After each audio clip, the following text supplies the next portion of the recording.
ग्लानिर्भवति भारत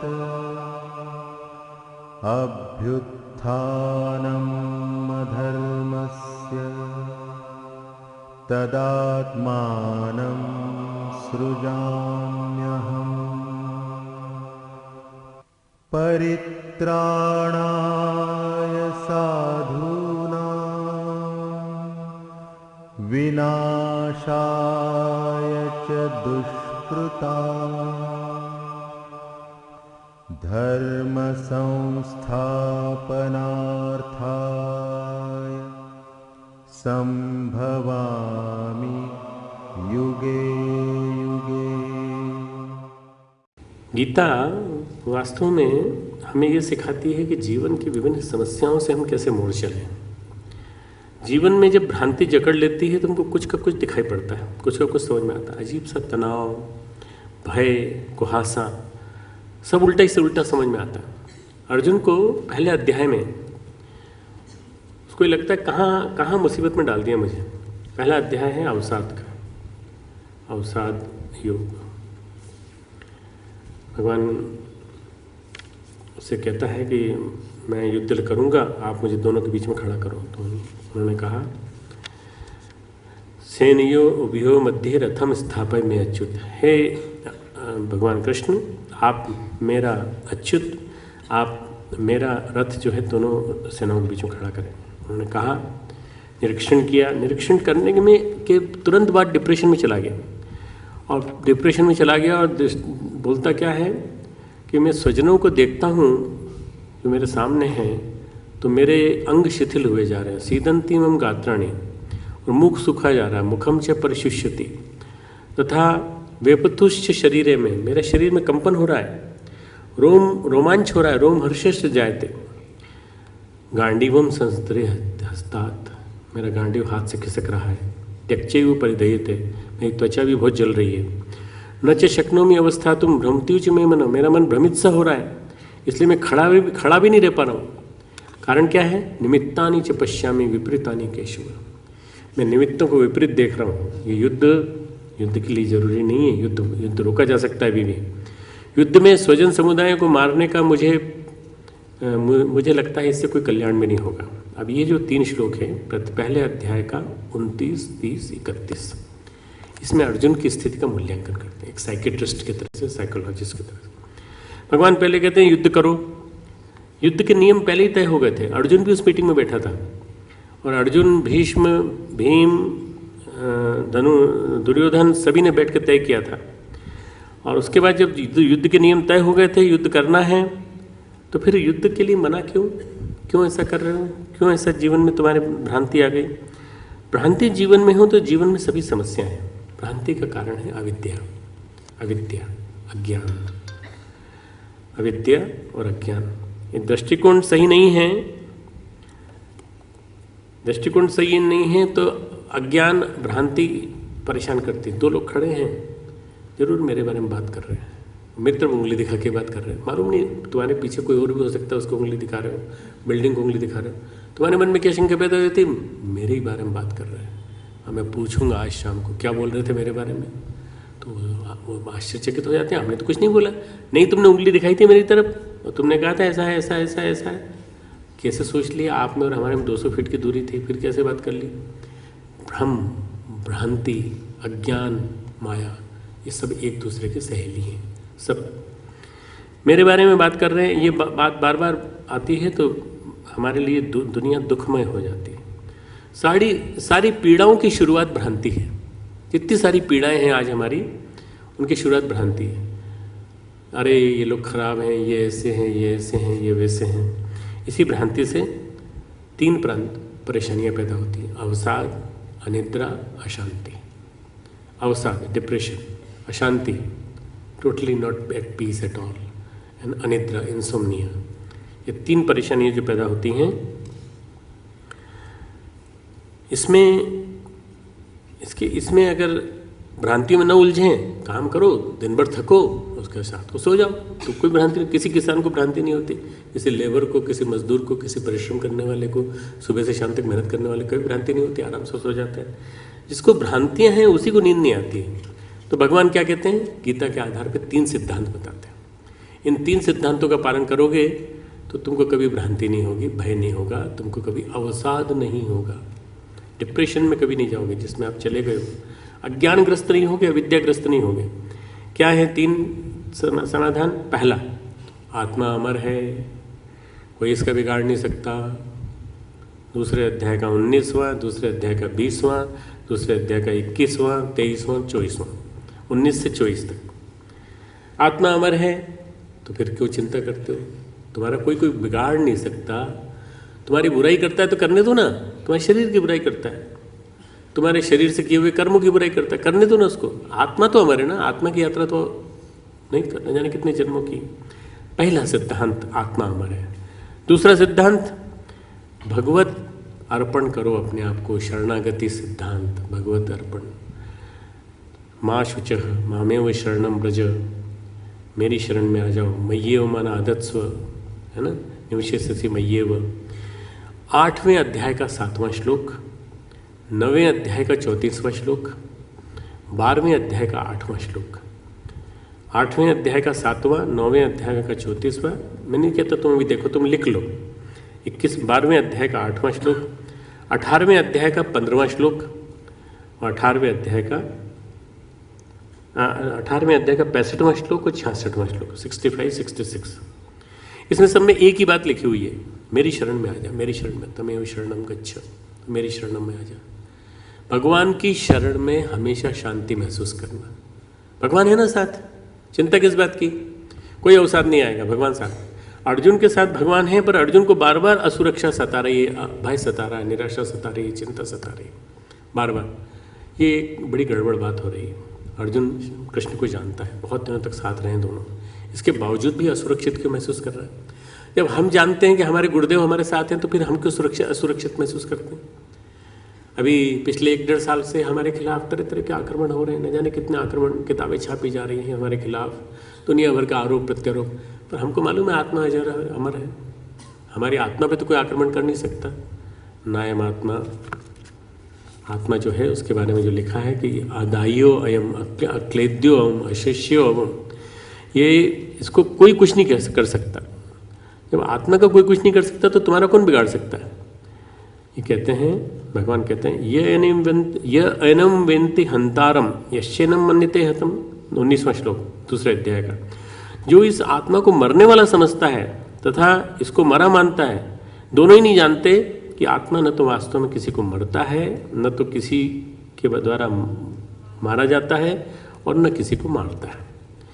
फिर है बाद में वो कहते हैं, इस आत्मा को शस्त्र नहीं काट सकते, इसको आग नहीं डाल सकते, इसको जल नहीं गला सकता। आपका नाम जो भी कुछ है वो आपकी आत्मा क्या है, आपका नहीं है, शरीर का नहीं है आपका नाम। ये आत्मा अनंत यात्रा पर जाएगी, हो सकता है नाम बदल जाए, अगली बार तीसरी बार फिर नाम बदल जाए। ये आत्मा, गुरुदेव ने एक नाम दिया है, आत्मा पथिक शरीर सराय। This body is a guest house and you are a guest.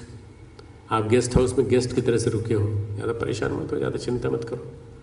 घर में रहते हो, घर से चिपक जाते हो, हॉस्टल के रूम में रहते हो, हॉस्टल के रूम से चिपक जाते हो।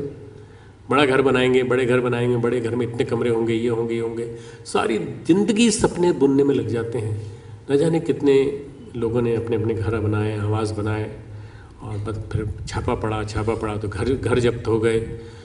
एक अभियानंद करके डीजी हैं बिहार में, उन्होंने क्या किया कि जो भ्रष्टाचार में जितने पकड़े गए मेडिकल ऑफिसर्स, IAS ऑफिसर्स, उन सब की कुर्की कर ली। कुर्की करने के बाद उन सब की जब कोर्ट का आदेश से कोर्ट से उन्होंने आदेश निकलवाया, कम से कम 15-20 बड़े बड़े घर, मकान, प्रसाद जैसे बड़े बड़े महल जैसे मकान, उनमें स्कूल चालू करवा दिए।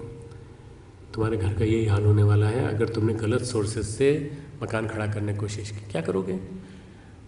मकान ज़मीन पे बना भी लोगे तो तुम्हारा थोड़ी है, तुम्हारे बाद आपस में तुम्हारे बच्चे ही झगड़ेंगे, लड़ेंगे, वो मकान बेच देंगे और मकान के ऊपर न जाने कितने मुकदमे हो जाएंगे। मकान एक सिंबल है। मेरा कहने का मतलब ये है कि आत्मा अजर अमर है, आत्मा की चिंता करो, आत्मा की चिंता करो। आत्मा की चिंता नहीं करते इसलिए परेशान पड़ते हो। दूसरा है भगवत शरणागति का सिद्धांत जो मैंने तुमको बताया। तीसरा है कर्मफल का सिद्धांत। कर्म करने से हमेशा फल मिलेगा, कर्म का प्रतिफल जरूर मिलेगा। अगर ये 3 सिद्धांतों को जो मानता है तो कभी अवसादग्रस्त नहीं होगा। गीता इन 3 सिद्धांतों के चारों तरफ, तुमसे कभी भी कोई पूछे गीता का सार क्या है, ये 3 सिद्धांत। जीवन का सार क्या है, ये 3 सिद्धांत। जीवन को कैसे जीना चाहिए, इन 3 सिद्धांतों का पालन करके। जो गीता को जीवन में उतारता है, गीता के इन सिद्धांतों के आधार पर चलता है, उसको निश्चित रूप से शांति मिलती है, शांति मिलती है, त्याग करने की प्रेरणा मिलती है। बहुत सारी चीज़ों को संग्रह करने की प्रेरणा नहीं मिलती, बहुत सारी चीज़ों से दूर जाने की प्रेरणा मिलती है। क्या करेंगे इतना सारा रख के, क्या करेंगे, बांटो, बांटने में सुख मिलता है। त्यागाज शांति अनंतरम, त्याग से शांति मिलती है, अनंत अनंत स्तर की शांति, और बहुत दिनों तक स्थायी रूप से रहने वाली शांति मिलती है। इन 3 के चारों जीवन शैलियों का निरूपण है गीता में। जब हम इन 3 बातों को भूल जाते हैं, गीता में जो दी गई हैं, तो पहले भ्रम आता है, फिर भय आता है, फिर अस्त व्यस्त जीवन आता है। पहले भ्रम, फिर भय, फिर अस्त व्यस्त जीवन। सारे शरीर मन के क्रियाकलाप अस्त व्यस्त हो जाते हैं। क्यों? हम भ्रम में जी रहे हैं, हम भ्रांतियों में जी रहे हैं। Confused life style, confused thinking. Arjun बड़े पराक्रमी योद्धा हैं, ढीले ढाले नहीं हैं। अगर आप देखें तो उनका गांडीव जो खिसक रहा है वो यूं ही नहीं खिसक रहा है, जरूर कोई ना कोई खास कारण। अर्जुन के समकक्ष द्रोणाचार्य भी हैं, भीष्म भी हैं, कर्ण भी है, पर वो शापग्रस्त है। द्रोणाचार्य हैं और भीष्म दोनों हैं, कर्ण भी इतना ही वीर है। बल कौशल अर्जुन का ही बड़ा चौड़ है। अनेकों दिव्यास्त्र, पाशुपत अस्त्र उसने शिवजी से लड़के पाया था, देवलोक से दिव्यास्त्र लेकर आया था, विवेकशील भी है, पराक्रमी भी है, और भगवान का सखा है। भगवान का सखा होना कोई आसान बात नहीं है, भगवान के साथ चलना कोई आसान बात नहीं है। कोई महान विभूति के साथ चलना अपने आप में, मुझे 2-3 बार मौका मिला गुरुदेव के साथ बैठ के रिक्शे में जाने का, तपोभूमि से अखंड ज्योति संस्थान। रास्ते में गुरुदेव बात करते रहे, मैं भी सहज रूप में बात करता रहा, पर मुझे ऐसा लगा जैसे मैं आग के पास बैठा हूँ। आग मेरे पास बैठी, साक्षात आग। और ये वो विभूति हैं जिनके सामने हजारों लाखों लोग आते हैं और प्रणाम करके जाते हैं और अपनी मनोकामना पूरी करते हैं। मैं उनके साथ बैठा हूँ। साथ चलने में, बड़े महामानव के साथ चलने में, भगवान के साथ चलने में गौरव की अनुभूति है वो कहीं नहीं होगी। आपके मन में ये अनुभूति आनी चाहिए, आप गुरुदेव के साथ हैं, आप महाशक्ति के साथ हैं। बार बार जैसे अर्जुन को महसूस होना चाहिए, अर्जुन को महसूस नहीं हो रहा है। भीरू कायर नहीं है वो, अंदर से भी भीरू कायर नहीं है वो। बस परिस्थितियों ने कर्तव्य के निर्धारण का प्रश्न चिन्ह खड़ा कर दिया है। परिस्थितियां ऐसी कुछ बन गई हैं कि कर्तव्य निर्धारण के लिए वो पूछ रहा है मैं क्या करूं। अर्जुन जो है इसी कारण बड़े व्यथित हैं। अर्जुन के संबंधी हैं तो भीष्म के भी संबंधी हैं। भीष्म भी कह सकते थे भाई मैं अपने मित्रों को, मैं अपने पोतों को क्यों मारूं, वो कह रहा है मैं अपने दादा को क्यों मारूं, तो भीष्म कह सकते हैं मेरे पोते, मेरे बेटे, मेरे चचे, मेरे भतीजे सब हैं इसमें, दुखी सब हैं एक्सेप्ट दुर्योधन। दुर्योधन उन्माद में है, बाकी सब अवसाद में लड़ रहे हैं, पर लड़ रहे हैं। रणनीति क्लियर हो चुकी है, एक बार पूरी आउटलाइन बन चुकी है युद्ध की।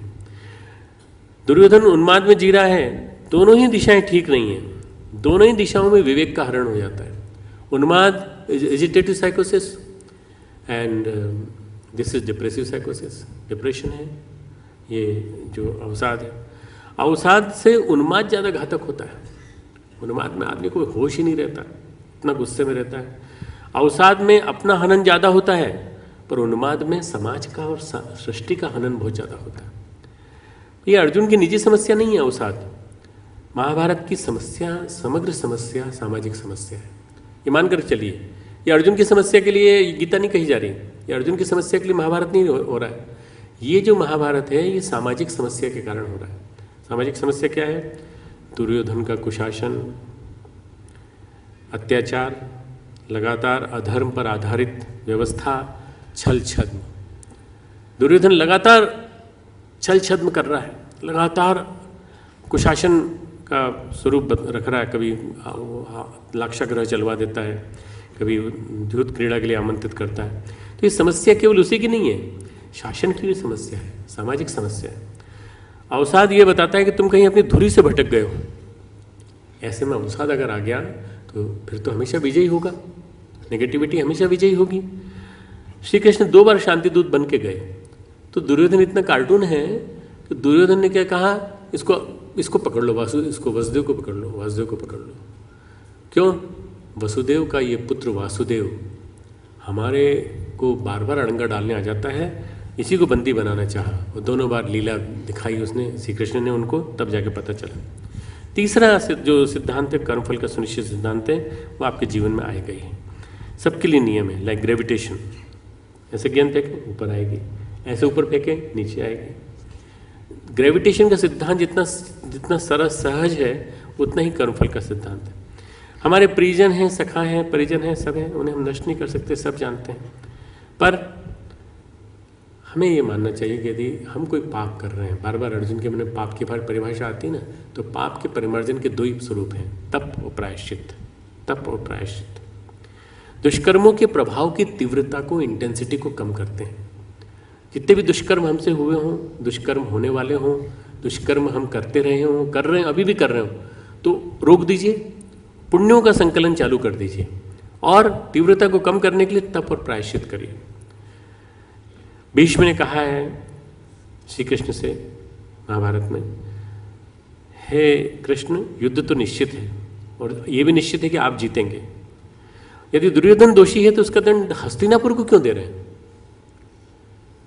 और श्री कृष्ण से पूछते हैं, यदि दुर्योधन दोषी है तो उसी को दोष दे दो ना, केवल एक ही आदमी को जेल में डाल दो, बाकी कोई फिर परेशान नहीं होने की जरूरत नहीं पड़ेगी। तो उन्होंने कहा, लाक्षागृह के समय, भीम को विष देते समय, द्रौपदी के चीरहरण के समय, समस्त हस्तिनापुर के विरोध का न होना इस दंड का कारण है। इस विश्व महाभारत का कारण क्या है? सारे लोगों का मौन होना।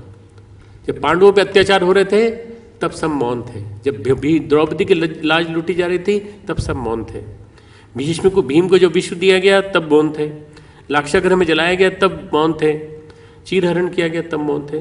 तो ऐसे में समूह कर्म का जब परिपाक हो जाता है, समूह कर्म, समूह दुष्कर्म, पूरे हस्तिनापुरवासी, पूरे भारतवासी, बृहत्तर भारतवासी, इनके कर्मों का परिपाक इकट्ठा हो गया, तो उसका दंड मिला है महाभारत के रूप में। बारी है फल निकलने की, कर्मफल का सिद्धांत काम कर रहे हैं। परम पूज्य गुरुदेव ने एक बहुत अच्छी बात कही है, धरती के कर्म बड़े जटिल होते हैं, धरती के कर्म बड़े जटिल होते हैं। इतने कुकर्म हो चुके हैं धरती पर, इतने कुकर्म हो चुके हैं, इतने कुकर्म हो रहे हैं, बहुएं जलाई जा रही हैं, बहुओं को प्रताड़ित किया जा रहा है, कहीं सासों को प्रताड़ित किया जा रहा है, प्रताड़ित सास संघ बने हुए हैं, कहीं पुरुषों को प्रताड़ित किया जा रहा है, कहीं बच्चों को प्रताड़ित किया जा रहा है, कहीं यंग बच्चे, माँ बापों के बच्चे अपहरण करके ले गए, हाथ पांव तोड़ करके उनसे भीख मंगवा रहे हैं, उनकी मेमोरी को इरेज कर देते हैं, बिल्कुल एक तरह से ब्रेन वॉश करके उनसे फिर भीख मंगवाते हैं। तो गुरुदेव ने कहा कई बार प्रलय हो तो भी उचित होगी। क्यों? इतने कुकर्म हो चुके हैं धरती पर, इतने युद्ध हुए, इतने युद्ध में विभत्स कर्म हुए, न जाने कितने विभत्स कर्म हुए, फिर भी भगवान नष्ट नहीं करना चाहता। गुरुदेव कह रहे हैं आगे, फिर भी भगवान इस धरती को नष्ट नहीं करना चाहता, दुनिया नष्ट नहीं होगी। कोई ना कोई तपस्वी, कोई ना कोई मनस्वी इस परिणाम की तीव्रता को कम करने का प्रयास कर रहे हैं। कोई ना कोई तपस्वी, कोई ना कोई मनस्वी हिमालय में बैठे हुए तप कर रहे हैं, वो इस तीव्रता को कम कर रहे हैं, और वो कोशिश कर रहे हैं कि लोगों को सद्बुद्धि आए। विचार क्रांति ही एकमात्र उपचार है। जब विचार सही हो जाएंगे तो आदमी को कर्म नहीं करेगा। वे प्रायश्चित कर रहे हैं, जो संत लोग हैं वो प्रायश्चित कर रहे हैं, हम सब की ओर से वो प्रायश्चित कर रहे हैं। श्री अरविंद ने एक बात लिखी है, विश्वामित्र, अगस्त, वरिष्ठ जैसे 400 तपस्वी उत्कट तप करें धरतीवासियों के लिए, तब जाकर धरती सुखमय रहेगी। विश्वामित्र, वशिष्ठ, अगस्त जैसे 400 तपस्वी तप करें तब धरती में सुख आएगा। ये इससे नहीं होने वाला, आंदोलन से कुछ नहीं होने वाला।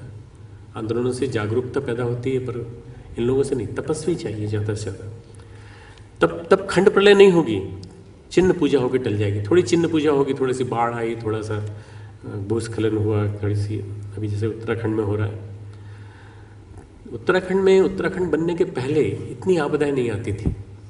यही रोड्स थी, यही सड़कें थीं, इतनी बढ़िया थी। मैं खुद 1986-87 से लेकर 1990-2000 तक मैं खुद घूमा हूँ, पूरे कुमायूं में घूमा हूँ, पूरे गढ़वाल में घूमा हूँ, इतना बढ़िया था, कभी कभी नहीं हुआ। परंतु जब हमने प्रकृति के साथ खेलवाड़ की, हमने ज़्यादा से ज़्यादा सुख बटोरने के लिए कोशिश की, हमने बहुत ज़्यादा आराम बटोरने के लिए, बिजली पैदा करने के लिए डैम्स बनाए, भूस्खलन होने लगा, प्रकृति को नाराज हुई, तो आज देखिए वही उत्तराखंड जो है यहाँ पे कितने कुकर्म हो रहे हैं। पहले यहाँ पुलिस नहीं होती थी, नीचे के 3-4 जिलों में पुलिस होती थी, ऊपर रेवेन्यू पुलिस होती थी, राजस्व पुलिस। पटवारी उसका एसपी था, पटवारी कहता था भाई पकड़ के ले आओ, 2-3 डंडे मारेंगे, ठीक कर देंगे, कोई गलती नहीं होगी। अब घरों में बहुओं को मारा जा रहा है, पहाड़ के ऊपर। ये सब पाप वहाँ पहुँच गया पूरा का पूरा। ये क्यों हुआ? क्योंकि जब ऐसी घटनाएं घटती हैं तब खंड प्रलय जैसी चीज़ें होने लगती हैं। कभी कभी लगता है मान लो कुछ हो न जाए, कोई विषम संभावना लगती है कि कहीं टेहरी का जो लेक है, टेहरी जो कि झील है, कहीं वो मान लो फट गई तो क्या होगा। 1982-83 की बात होगी। हमारे एक रांगडाले जी थे जो आजकल गोरखपुर में हैं, वो हमारे यहाँ कार्यकर्ता थे, भागे भागे आए, गुरुदेव अनाउंसमेंट हो रहा है, टेहरी जेल फट गई, टेहरी झील फट गई, सारा पानी आ रहा है, पूरा हरिद्वार, पूरा ऋषिकेश, दिल्ली तक का सब डूब जाएगा। तो गुरुदेव ने कहा बेटा तू ऊपर आ जा, ग्राउंड फ्लोर डूबेगी ना, तो फर्स्ट फ्लोर पे आ जा, मैं सेकंड फ्लोर पे रहता हूँ, तो सेकंड फ्लोर पे आ जा। हमारे यहाँ मास्टर साहब थे अंधे, जो बच्चियों को संगीत सिखाते थे। तो मास्टर साहब जो थे वो तो सामान लेकर के माताजी के पास आ गए, माताजी ऊपर वाला कमरा दे दो मेरे को। इतना भय बैठा हुआ था कि अगर वो फट गई तो क्या होगा। मित्रों, जब भय इतना हो सकता है तो वास्तव में अगर हो जाए तो क्या होगा। समूह कर्म बड़ा विषम होता है, समूह कर्म बड़ा भयंकर होता है। व्यक्तिगत बैर और व्यक्तिगत विद्वेष भी होता है, वो भी बहुत बुरा होता है। जब दुर्घटनाएं घटित होती हैं तो हम विषादग्रस्त हो जाते हैं, हम डिप्रेशन में चले जाते हैं। हम किसी को अपना मानते हैं तो बलात् उन्हें सही दिशा में मोड़ने की हमें तय करनी चाहिए। भला है, बजाय किसी के प्रति बैर विद्वेष विरोध पालने के, हमें उसे अपना बनाने की कोशिश करना चाहिए। भीष्म महामानव हैं पर बड़े बेमन से खड़े हैं वहाँ पर। क्यों? क्योंकि उनको कर्तव्य की परिभाषा उन्होंने अपने हिसाब से तय की है। कर्तव्य की परिभाषा धर्म तय करता है, व्यक्ति तय नहीं करता। भीष्म ने अपनी कर्तव्य की परिभाषा तय कर ली है। मैं अविवाहित रहूँगा और मैं इनको पूरा सपोर्ट करूँगा, जितने भी कुरु वंश के लोग हैं इनको सपोर्ट करूँगा। आप नहीं तय कर सकते, धर्म तय करता है। ऐसी परिस्थितियाँ जब हो जाती हैं तो अवसाद हमें किंग कर्तव्य विमूढ़ कर देता है। भीष्म भी अवसाद में है, द्रोणाचार्य भी अवसाद में है, कृपाचार्य भी अवसाद में है और अर्जुन भी अवसाद में। दुर्योधन किस में है? उन्माद में जी रहा है। दुर्योधन को तो लग रहा है कि जितनी जल्दी युद्ध हो इतनी जल्दी अच्छा है, जल्दी से जल्दी। संवाद की शुरुआत ही वहाँ से हुई है कि हे भगवान, हे भीष्म, आप हमारी सेना के सेनापति हैं, आप देखिए कौन कौन क्या है, कैसे कैसे सबका परिचय कराता हूँ। देखिए वो हैं। संजय डिस्क्रिप्शन दे रहे हैं कि उनके पास ये वाला शंख है, उनके पास ये वाला शंख है, सबने शंख बजाए, युद्ध तैयार हो गया, युद्ध की तैयारी हो गई। दुर्योधन से ही शुरुआत हुई है इस गीता की। शुरुआत और अंत कहाँ हुई है? यहाँ शिष्य जो भगवान कृष्ण जब गीता में कहते हैं तुझे समझ में आया कि नहीं ज्ञान? ऐसा तो नहीं ऊपर से निकल गया, साइड से निकल गया। नहीं भगवान, मुझे समझ में आया। स्थितोऽस्मि गत संदेह करिष्ये वचनम तव। अब मैं स्थित हो जाऊँ। जब आदमी जिस दिन स्थिर हो जाता है, उस दिन उसका एस्टेब्लिश हो जाना, मतलब समझ में आ जाना, अरे वास्तविकता ये है, भगवान के शरण में बैठना वास्तविकता है। वो कह रहे हैं तो युद्ध करो, तो युद्ध करो। तस्मै युद्धायुध्यस्व, मैं युद्ध करूंगा। आपकी बात समझ में आ गई। करिष्ये वचनम तव, मैं आपकी बात करूंगा। वहाँ समापन होता है। दुर्योधन से शुरुआत है, उन्माद से शुरुआत है, अवसाद में बिगनिंग है, और उसके बाद फिर अवसाद से शुरू होकर के सारा उपदेश है पूरी गीता का। नीति के आधार पर बैर हो सकता है किसी से, पर कर्मफल विधान अनिवार्य है। कर्मफल का विधान चलेगा। परिजन भी अपने कर्मों के अनुसार चलेंगे, सब हर एक। अवसाद हमेशा गहरी भ्रांति से पनपता है। जब भी कोई गहरी भ्रांति होती है तो अवसाद उससे जन्म लेता है। जीवन में निराशा संताप है तो उसके लिए साफ सुथरी बात कि आप अपने आप को असमर्थ हुआ मान लेते हैं कि मैं कुछ नहीं कर सकता, मेरे हाथ में कुछ भी नहीं है, मेरे हाथ पांव ठंडे हुए जा रहे हैं, मुझसे कुछ नहीं समझ में आ रहा, मुझे कुछ नहीं आ रहा। गुरुदेव ने एक बात कही है, जब हार सताए तो सोचो कि तुम अजर अमर आत्मा हो। जब भी तुमको हार सताए, ये लगे तुम नहीं कर सकते इस काम को, तुम पढ़ाई नहीं कर सकते, तुम ये नहीं कर सकते, तुम हमेशा अपने आप को फीडिंग दो, तुम अजर अमर आत्मा हो। शरीर बदल जाएगा, पुरुषार्थ करते रहेंगे, बड़े हौसले के साथ जिंदा रहो, कभी हौसला मत छोड़ो, आत्मविश्वास मत छोड़ो। आत्मा ही आत्मनो बंधु, आत्मा ही रिपु आत्मा। आत्मा की अमरता कहती है कि देह के साथ भी तुम नष्ट नहीं होगे। देह नष्ट हो जाएगी तो कोई फर्क नहीं पड़ता, तुम नष्ट नहीं होगे। रिश्तेदार अभी यहीं के हैं, बाद में नहीं है तुम्हारे साथ। सरमद दारा का गुरु था, दारा शिकोह का सूफी संत था। हाथी से कुचलवाया औरंगजेब ने उसको। दारा फारसी में उपनिषदों का अनुवाद करवा चुका था। उपनिषदों को पढ़ने के बाद उसके मन में ऐसा कुछ आया। उस दिन अपने माँ के पास गया। माँ ने पूछा, क्या बात है, आज तुम बड़े खुश नज़र आ रहे हो। तो उसने कहा, अम्मी जान आपको मालूम नहीं है, आज मैं हिंदुओं का उपनिषद पढ़ के आ रहा हूँ, और उपनिषद का फारसी अनुवाद करवाया, वो मैं सुन के आ रहा हूँ, मैं उसको छपवा रहा हूँ। इतनी गजब की चीज़ है उपनिषद कि मुझे समझ में आया कि ये सारा के सारा चिंतन शाश्वत है। इस्लाम में भी वही है, हिंदू धर्म में भी वही है, सब कुछ वही एक ही चीज़ है। हम लोगों ने इसको अपने अपने हिसाब से गलत बना दिया, अलग अलग बना दिया। सरबत ने उसी सिस्टम को फॉलो किया। किसी जन्म का पुण्य रहा होगा कि औरंगजेब राजा बन गया, औरंगजेब बादशाह बन गया। पर आपको मालूम होगा कि जो बाबर ने जो राज्य स्थापित किया था, अकबर ने जो राज्य आगे बढ़ाया था, औरंगजेब के साथ समाप्त हो गया। मालूम है कि ना तुम लोगों सब? औरंगजेब के क्रूर कर्म इतने ज़्यादा थे कि उसी के साथ मुगल साम्राज्य समाप्त हो गया। और जब वो मरा तो मानसिक विक्षिप्त स्थिति में मरा, पागलपन की स्थिति में मरा, पागलपन के स्थिति, उन्माद में जिया, विक्षिप्तता में जिया। अवसाद हटाना है तो गीता के सिद्धांतों को मान लो।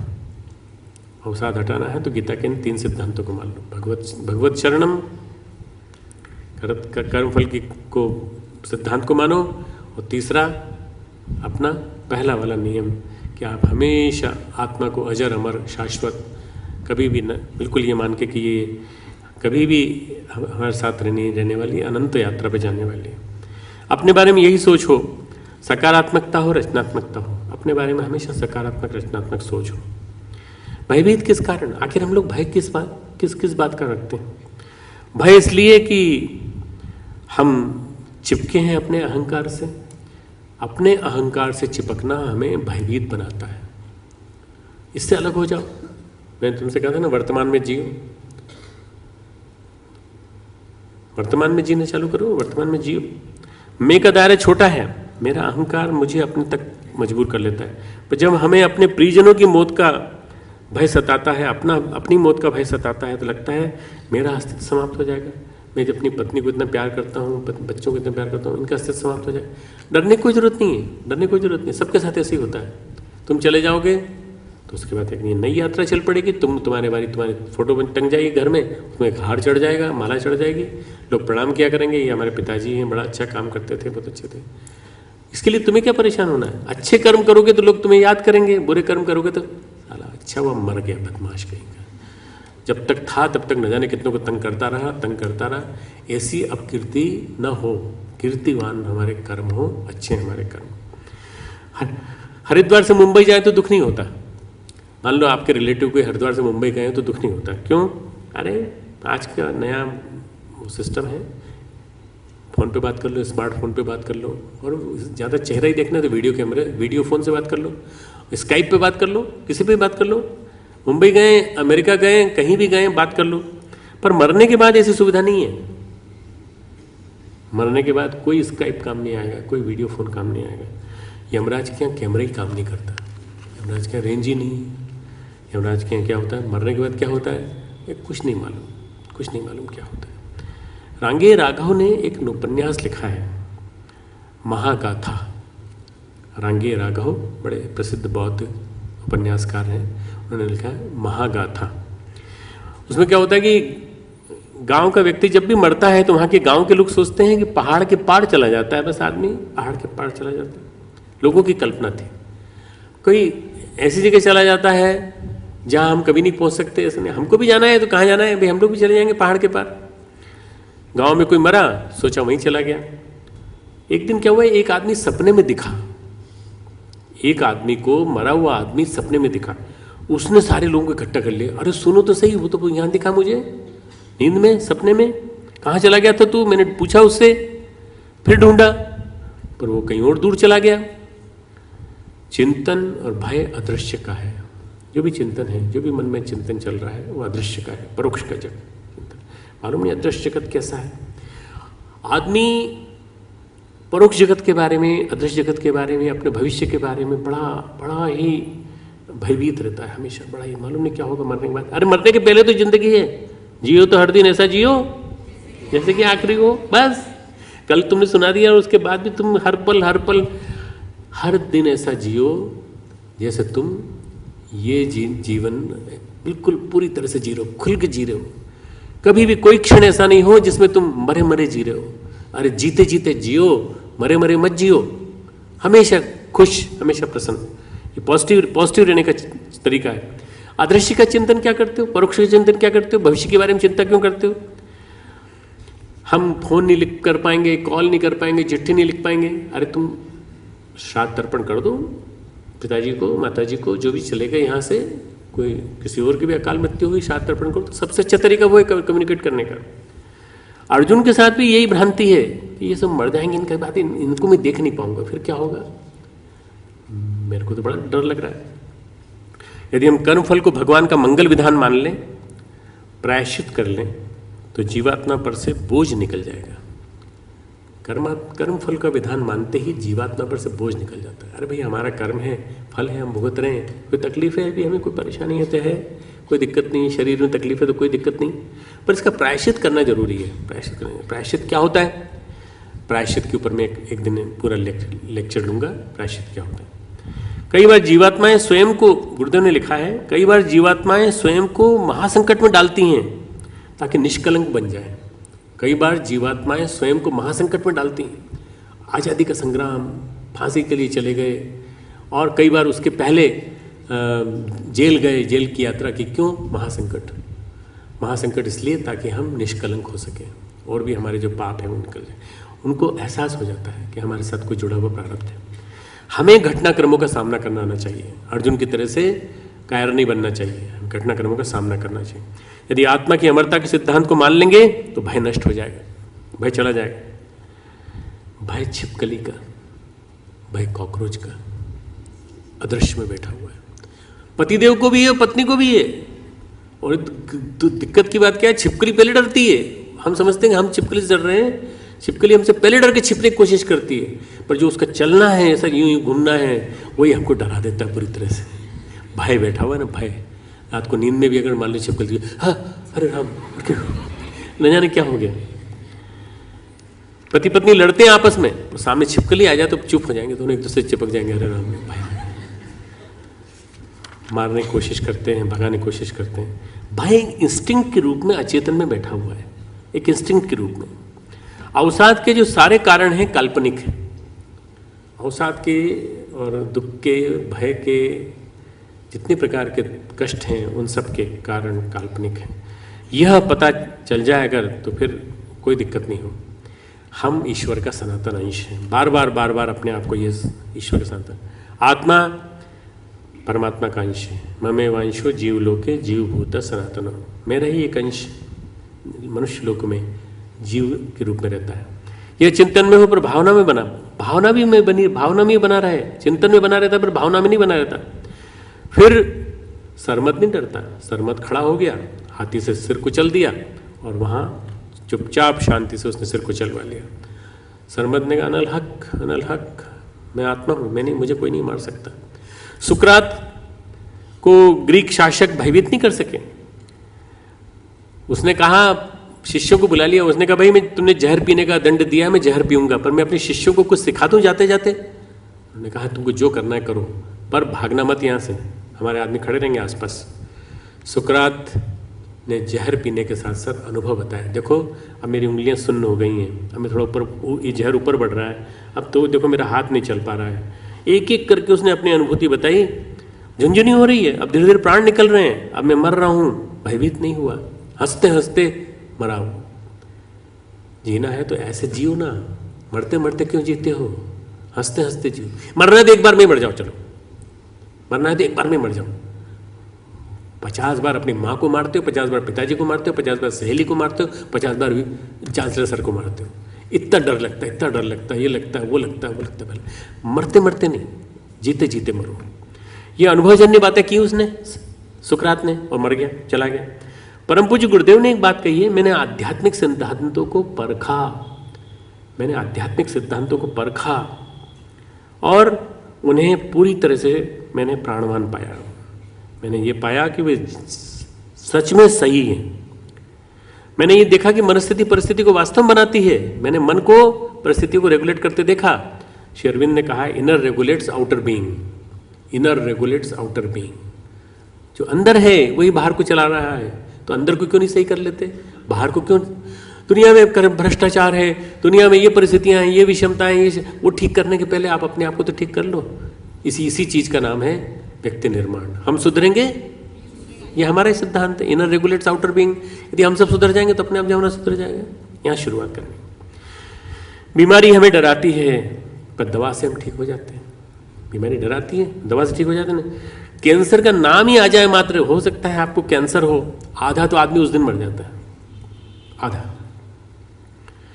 कैंसर हो गया, भगवान अब क्या होगा, बच्चों का क्या होगा, मेरा क्या होगा, इतना कष्ट होगा, कितना दुख होगा। वो हिम्मत वाले होते हैं। फिल्म आई थी आनंद, वो आनंद जो है 6 महीने का टाइम दिया था उसको, वो हंसाता है, हंसाता है, हंसाते हंसाते मुरारी लाल जैसे दोस्त बनाता बनाता बनाता बनाता और चला जाता है। ऐसे जियो ना, जीवन को हर पल ऐसे जियो जैसे कि वो उत्साह भरा हो, उल्लास भरा हो, उल्लासमय हो।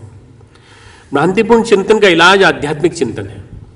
भ्रांतिपूर्ण चिंतन का उपचार क्या है, एंटीडोट क्या है? आध्यात्मिक चिंतन। गुरुदेव का बोया काटा सिद्धांत है। अच्छी चीजों को बोओगे तो काटने को भी अच्छी चीज मिलेंगी। शुभ कर्मों का संचय करोगे तो शुभ कर्म ही मिलेंगे।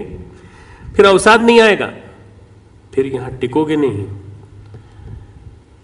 बार बार तुम जो ये नहीं कहोगे कि हम यहाँ हैं, बिछड़ोगे तो थोड़े दिनों के लिए, फिर मिल जाओगे। भाई हो सकता है कि जिस स्वर्ग में तुम जाओ उस स्वर्ग में तुम्हारे रिश्तेदार कोई पहुंच जाए, अरे आप भी आ गए यहाँ, अरे हम भी यहाँ बहुत दिनों से आपकी इंतजार कर रहे थे। बोले ठीक है, हो सकता है मिल जाओ। हमें नहीं मालूम, हमने स्वर्ग तो हमें भी नहीं देखा, नरक भी नहीं देखा हमने, पर हो सकता है तुम मिल जाओ।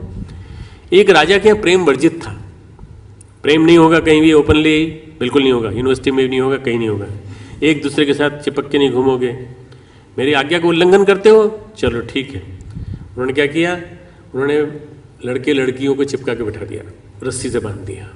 पति पत्नी को बांध के बिठा दिया, पिता और पुत्र को बांध के बिठा दिया। बैठे रहो, भूख लगे तो हमारे नौकर आएंगे ना, तुमको खाना देंगे, तुम चिंता मत करो।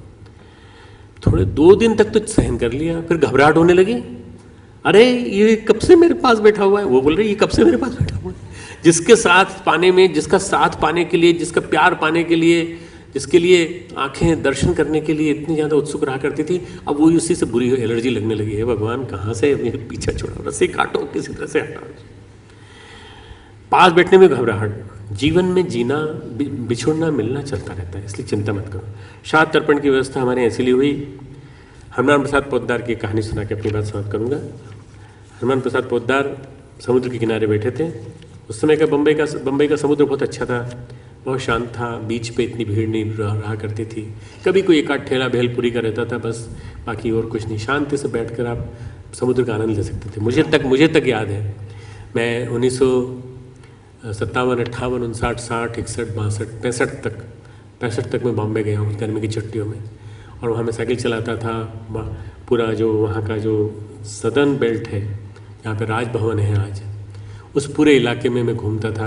अपने मौसी के लड़के, अपने मौसेरे भाई, चचेरे भाई, इन सब के साथ घूमता था। उस समय का बम्बई बहुत अच्छा था। अब तो मुंबई पूरा वैसा हो गया। समुद्र किनारे बैठे थे, अजीब सी हलचलें हुई समुद्र में। और हलचलें होने के साथ साथ उनको लगा कि कोई विक्षुब्ध आत्माएं इन हलचलों के माध्यम से उनके पास आ रही हैं। कुछ आत्माएं बात करना चाह रही हैं। उन्होंने आत्माओं ने कहा, आवाज़ आई, समुद्र से आवाज़ आई, हमें बड़ा अच्छा लग रहा है आपके सानिध्य में बैठकर। आप यहाँ बैठे हैं, थोड़ी देर बैठे रहिए। यहाँ भोगी लोग आते हैं, संसारी लोग आते हैं। आप जैसा एक परमार्थिक व्यक्ति जिसने कि भगवान का काम किया है, वो आया, हमें बहुत अच्छा लग रहा है। तो भाई हम तुम्हारा क्या करें, भाई तुम क्यों आए हो यहाँ, हम तुम्हारा क्या करें। बोले आप श्राद्ध तर्पण कर दीजिए हमारा। बोले कि यहाँ व्यवस्था कहाँ से बनाए? कुछ नहीं, बालू का पिंड बनाइए और समुद्र का पानी पिंड दान कर दीजिए और आपको सब आता है, आप तो कर्मकांड जानते हैं। हनुमान प्रसाद पोद्दार जी ने 1 घंटे 1.5 घंटे बैठ करके अननोन आत्माओं के लिए श्राद्ध तर्पण किया। सारा समुद्र शांत हो गया, पूरा सब चली गई आत्माएं, जो भी कर्ज सोल थी वो चली गई पूरी की पूरी। अब देखो ये चमत्कार है श्राद्ध तर्पण का चमत्कार। श्राद्ध तर्पण की अपनी व्यवस्था है, अभी चालू होने वाला है 29 सितंबर से चालू हो जाएगा, महालय माता जी के जन्मदिन से, फिर चलेगा 14-15 दिन नवरात्रि की क्लासेस के समय, उस क्लासेस के बाद तक चलेगा। तो अपनी जो व्यवस्था है बहुत बढ़िया व्यवस्था है। पिंडदान, इसका तुम लोग भी कभी सुनो, इसकी व्याख्या सुनो या इसकी कोई मूवी देखो, तुम फिल्म देखो, तब तुमको पता चलेगा कि इसके माध्यम से कितना बड़ा विधान मरणोत्तर जीवन तक का, मृत्यु के बाद तक का जीवन बताया गया है। हमारी संस्कृति में ऐसी कितनी बातें हैं जो बताती हैं कि हम अजर अमर हैं, तो फिर अवसाद क्यों? जब हम अजर अमर हैं, ये जन्म थोड़े दिन के लिए मिला है, थोड़े दिन के लिए गेस्ट हाउस में आए हैं। इस गेस्ट हाउस का नाम है धरती। इस गेस्ट हाउस के एक कमरे का नाम है हरिद्वार, उस कमरे के एक छोटे से कक्ष का नाम है देव संस्कृति विश्वविद्यालय। उसमें हम रह रहे हैं जितने दिन मौका मिला है। हो सकता है यहाँ इस कमरे से निकल के हम किसी और कमरे में चले जाएं, चले भी गए तो भी कोई बात नहीं, हम हमेशा यहाँ सबको याद करते रहेंगे, पर हम कभी अवसादग्रस्त नहीं होंगे, भयग्रस्त नहीं होंगे। शुभ कर्मों का संचय करने की प्रेरणा देता है ये सिद्धांत में। शुभ कर्मों का संचय, अच्छे कर्म करो, दूसरों की मदद करो, दूसरों से प्यार करो, दूसरों को सताओ मत, दूसरों की हंसी मत उड़ाओ। ईश्वर शरणागति जो है उससे बहुत लाभ मिलता है। ईश्वर शरणागति का मैं छोटा सा उदाहरण देता हूँ। एक इसी में है 6ठे अध्याय में,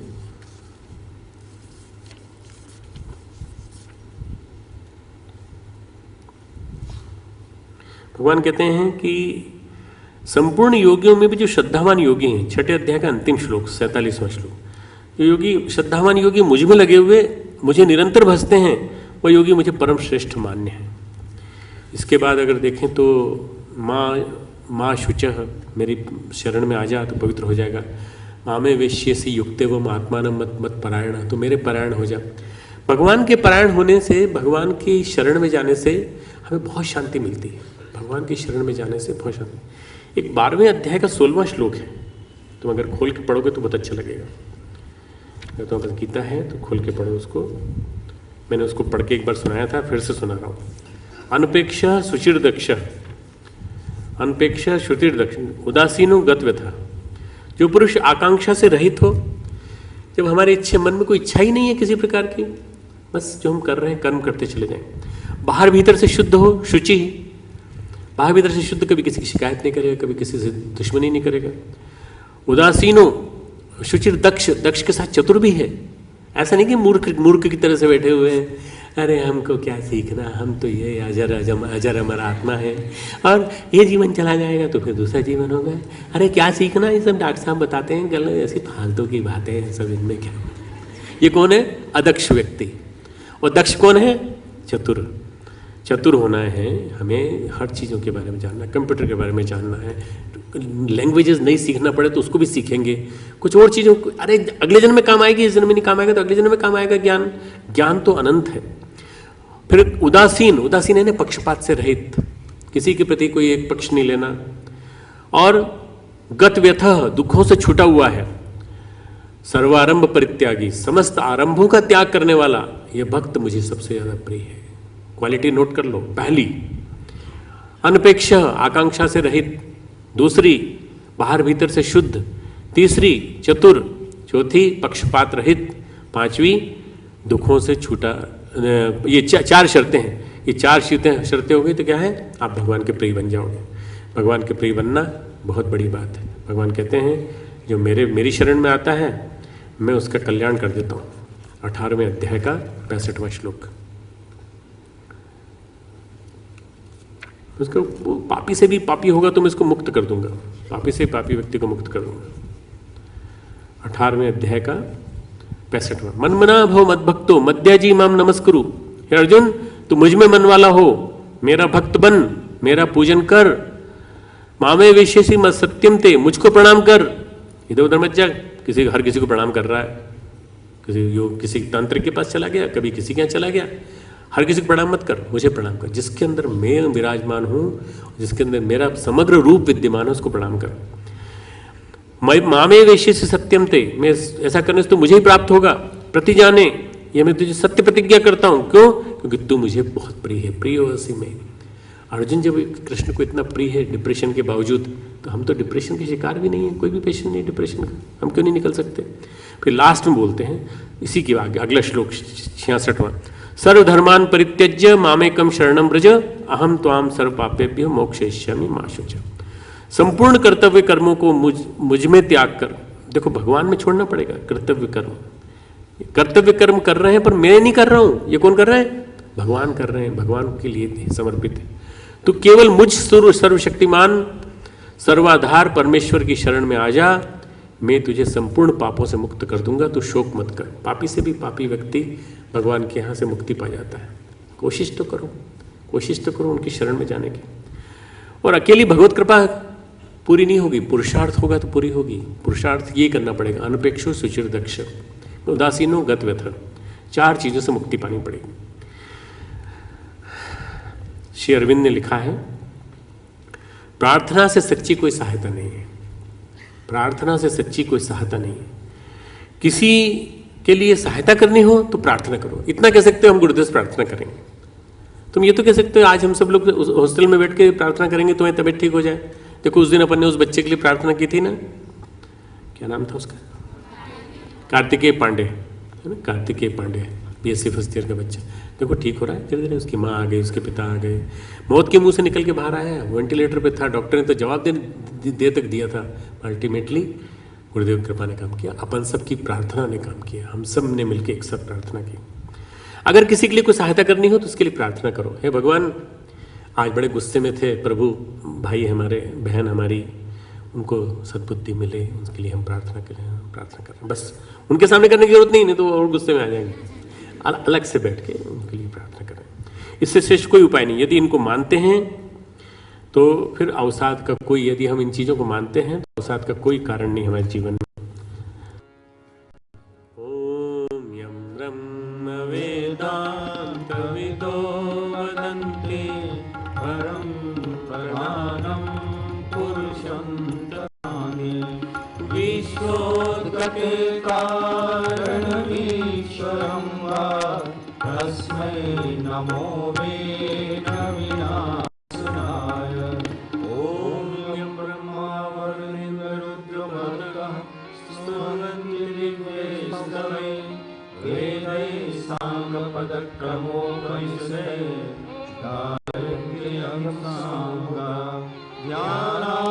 ज्ञानावस्थिततद्गतेन मनसा पश्यन्ति यं योगिनो यस्याहं न विदुः सुरासुरगणा देवाय तस्मै नमः, देवाय तस्मै नमः। ओम जय भगवद गीते, जय जय भगवद गीते। हरिय कमल बिहारिणी, हरिय कमल बिहारिणी सुंदर सुपुनीते। ओम जय भगवद गीते। परम सुवर्म प्रकाशिनी कामा शक्ति हरा, कामा शक्ति हरा। तत्व ज्ञान विकासिनी, तत्व ज्ञान विकासिनी विद्या ब्रह्म परा।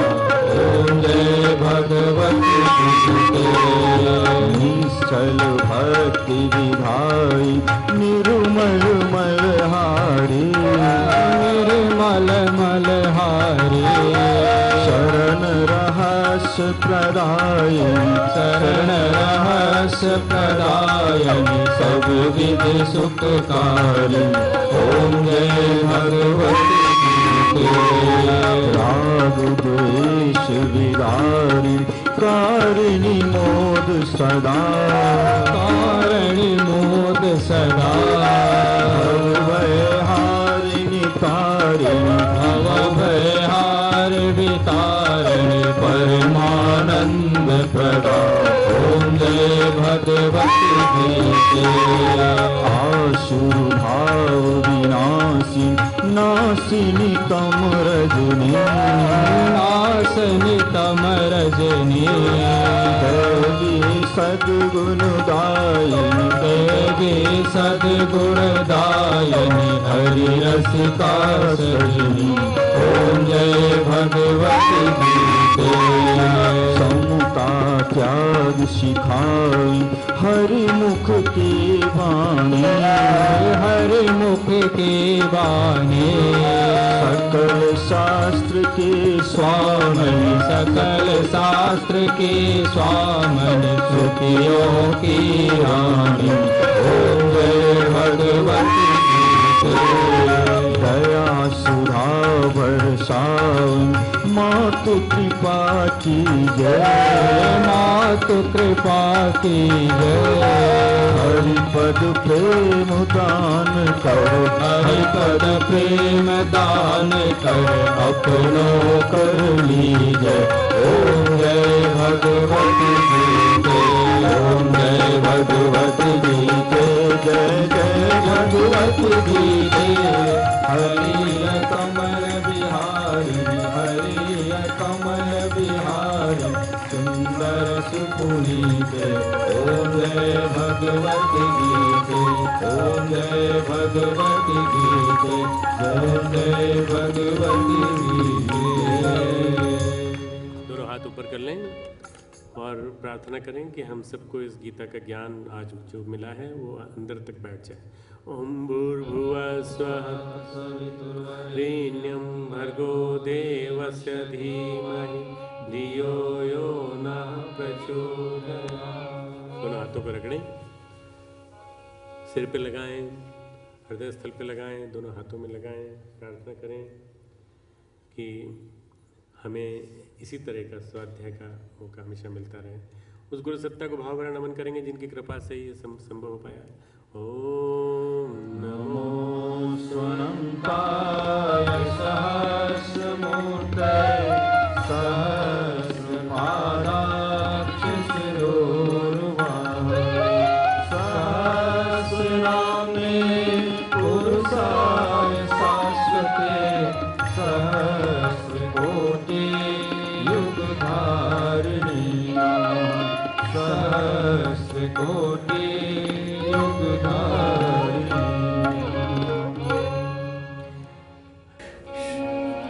शांति कीजिए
शांति अंतरिक्षं शांति पृथ्वी शान्तिरापः शान्तिरोषधयः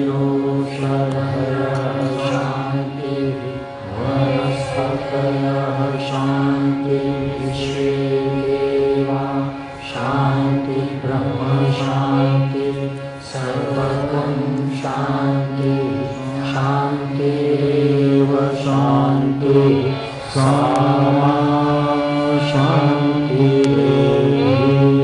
ॐ शान्तिः शान्तिः शान्तिः सर्वारिष